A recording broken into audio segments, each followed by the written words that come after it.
여러분 안녕하세요. 같이은 말씀하기 큐티 나눔 시간입니다. 오늘 말씀은 요한 1서 2장 1절에서 11절까지 말씀이고요. 오늘 말씀에서는 하나님의 자녀, 하나님의 사람들은 하나님의 계명을 지키는 사람들이다라는 말씀이 기록되어 있습니다. 하나님은 과거에서부터 현재에 이르기까지 항상 하나님의 계명을 지키고 그 계명의 내용은 형제를 사랑하는 것. 형제를 사랑하는 사람은 당연히 하나님도 사랑하게 된다라고 말씀하고 있습니다. 오늘 말씀의 2절을 보면 그는 우리 죄를 위한 화목 제물이시니 우리 죄만 위한 것이 아니라 온 세상을 위한 것입니다.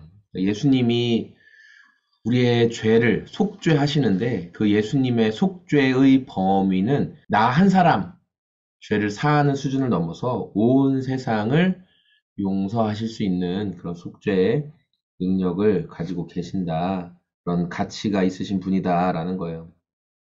3절에 우리가 하나님의 계명을 지키면 이것으로 우리가 하나님을 참으로 알고 있음을 알게 됩니다. 4절 하나님을 알고 있다고 하면서 하나님의 계명을 지키지 아니하는 사람은 거짓말쟁이고 그 사람 속에는 진리가 없습니다. 이렇게 말하고 있죠. 그래서 우리가 하나님을 사랑합니다. 하나님의 계명을 지킵니다. 하나님을 따릅니다. 라고 말하면서 중요한 것은 형제를 사랑하는 것, 그러한 모습들이 없으면 하나님의 계명을 지키는 것도 아니고 하나님을 사랑하는 것도 아니다라고 성경이 말씀하고 있습니다. 예수님은 자신이 인간 사랑함을 어떻게 보여주셨어요? 자기 생명을 내어주심으로 그것을 확실히 보여주셨죠. 그런 것처럼 우리도 하나님의 말씀을 지키고 따르는 것으로 내가 하나님을 사랑한다라는 것을 보여주는 겁니다. 그러면서 그 하나님을 사랑하는 모습이 어떤 모습이냐라고 말하는 게 이제 7절부터 등장하는 내용인데요. 7절에 사랑하는 여러분, 내가 여러분에게 써 보내는 것은 새 계명이 아니라 여러분이 처음부터 가진 옛 계명입니다. 옛 계명은 여러분들이 들은 그 말씀입니다. 나는 다시 여러분에게 새 계명을 써 보냅니다. 이 새 계명은 하나님께도 참되고 여러분에게도 참됩니다. 어둠이 지나가면 참빛이 벌써 비치고 있기 때문입니다. 9절에 빛 가운데 있다고 말하면서 자기 형제 자매를 미워하는 사람은 아직도 어둠 속에 있습니다. 이렇게 말해요. 이 요한 서신은 그냥 읽기만 해도 이해가 되고 의미가 있어서 중간에 좀 끊고 뭐 설명하기가 좀 어려운데, 그러니까 위선적으로 살지 말라는 거죠. 그러니까 위선적으로 내가 빛 가운데 있습니다. 이렇게 말하면서도 형제자매를 미워하는 자는 그거 거짓말이다라는 거예요. 10절에 자기 형제자매를 사랑하는 사람은 빛 가운데 머물러 있으니 그 사람 앞에는 올무가 없습니다.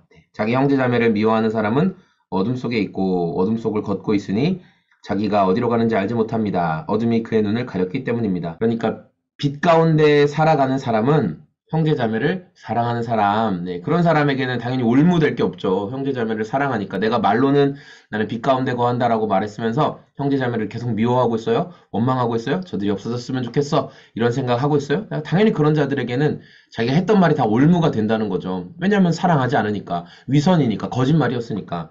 그러나 정말 형제자매를 사랑하는 사람은 그런 올무에서부터, 위선에서부터 자유롭다라고 말합니다. 특별히 어둠 속에 다니는 자들의 특징에 대해서 우리가 11절 말씀을 통해 읽었죠. 어둠 속을 걷고 있는 자는 내가 어디로 가는지 알지 못한다. 어둠이 그 눈을 가려서 지금 내가 어디로 가는지 분별이 없는 모습에 대해서 말하고 있습니다. 여러분, 우리가 오늘 이 말씀을 통해서 하나님의 계명을 지킬 때, 하나님의 말씀을 지킬 때 우리 안에 분별이 생긴다라는 거예요. 이것저것 둘 중에 내가 어떤 것들을 선택해야 될까 뭐 고민되고 결정해야 되고 그럴 때 여러분 그냥 단순하게 생각하세요. 상식적으로 생각하고 그리고 하나님의 말씀의 기준에 비추어서 그 답을 내려보세요. 그렇다면 그것이 우리가 분별할 수 있는 지혜를 주실 것입니다.